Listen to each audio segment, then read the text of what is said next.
What's up guys, I'm Jason. Today we're making a Thai street food classic, which is padseeew.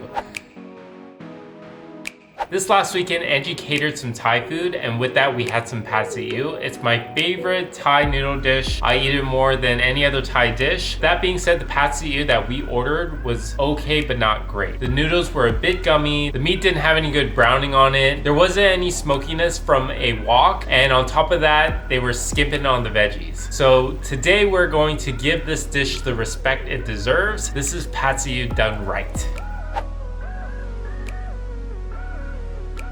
To get the most authentic taste, I recommend using a wok.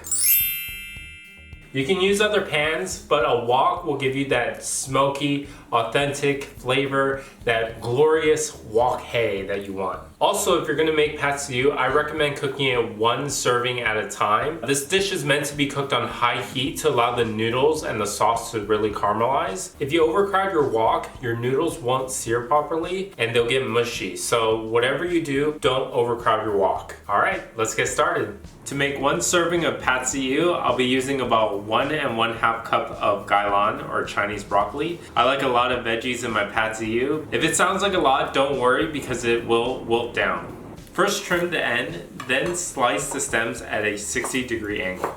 As I move up to the leaves, I cut them into 1-inch pieces. This will ensure that they cook at the same rate.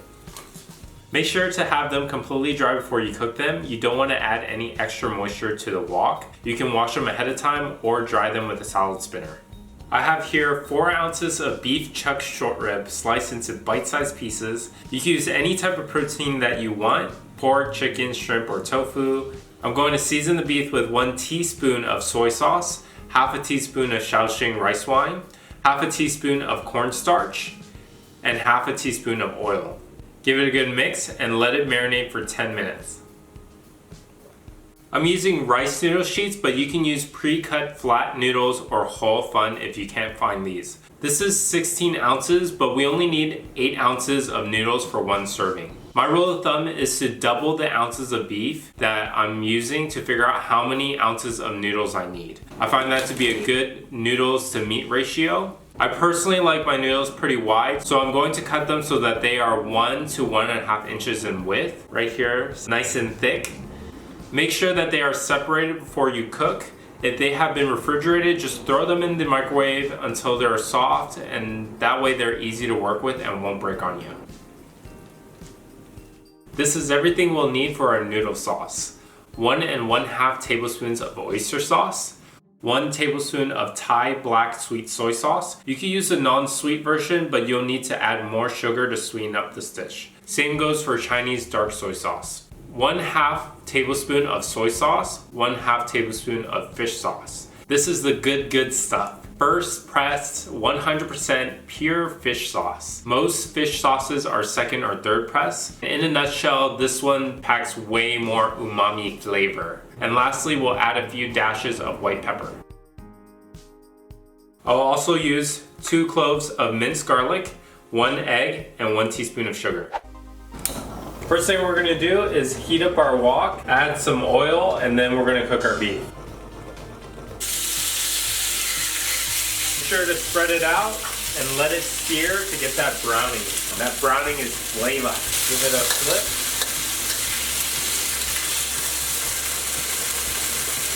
Once the meat's about 90% done, you can take it off.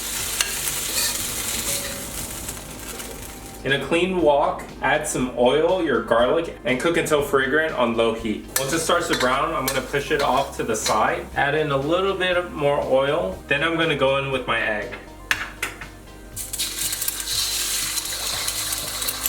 Now you can turn up the heat to medium. After about 10 to 20 seconds, you can break the yolk and scramble the egg. Push that off to the side and then go in with your gailan. Make sure to stir it so it doesn't burn.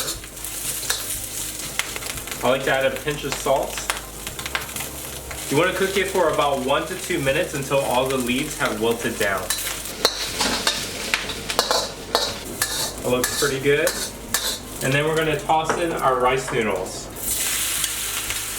Quickly put in the sauce A little bit more oil so that the sauce doesn't burn.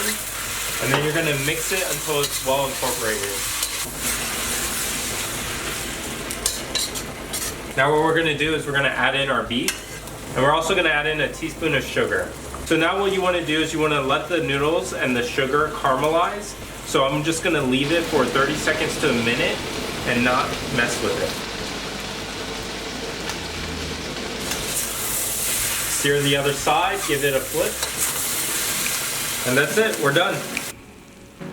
Look how delicious this looks. The noodles are all coated in the sauce. You can see some of that searing on the noodles. The meat has some browning on it. Let's give it a taste.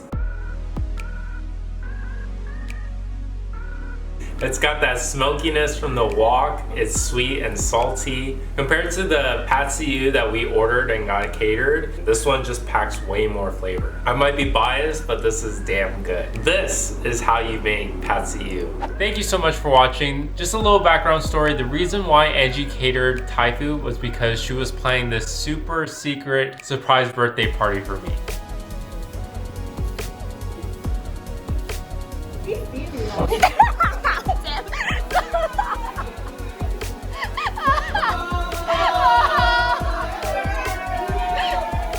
This is the second time she planned a birthday surprise for me, and I have to say she's getting too good. I had no idea she was even planning anything, which shows me how much effort she put in to make this surprise party a success. I want to thank everyone who came. I feel very touched that I have such amazing friends and also such an amazing wife over there. Anyway, if you found this video helpful, go ahead and tap the like button below. Also, we plan on making more recipes just like this one, so consider subscribing so you don't miss out. I'll see you in the next video. Until next time.